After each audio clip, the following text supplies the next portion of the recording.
आता एक असंच रॅन्डम व्हिडिओ बनवताना एक काका भेटले होते. काका म्हणले की अरे काय करतोय लेकरा.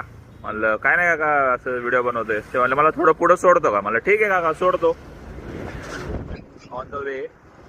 तर मी सोडल्यानंतर ते म्हणत होते की काय करत होता. म्हणलं सर काका असं असं आहे असं असे व्हिडिओ बनवते वगैरे. म्हणले अच्छा.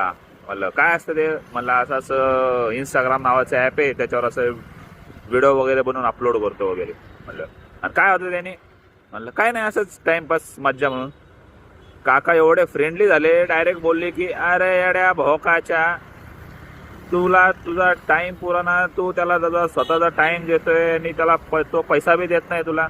अरे बंद कर दे येड्या बोच्याच्या. अरे बापरे एकदम असं 2 मिनिटासाठी एकदम मित्रासारखी फिलिंग झाली ती. ते सगळं झाल्यानंतर काका म्हणले ठीक आहे चल तुला चहा पाचतो म्हणून चहा पाहायला घेऊन गेलेत. एकच चहा घेतलाय. म्हणले गा बस माझ्याकडे पैसे कमी आहेत एवढाच पी. 1/2 चहा पिलाय. आणि एवढं सगळं करून काकाला एका लोकेशनवर सोडायचं होतं. तर काकाला एका लोकेशनवर सोडले. लोकेशन बघा तुम्ही एका बार. भाई तेच म्हणलं काकामध्ये एवढी एनर्जी आली कुठून सकाळ सकाळ. एनर्जी बूस्ट घ्यायला गेलेत काका आतमध्ये.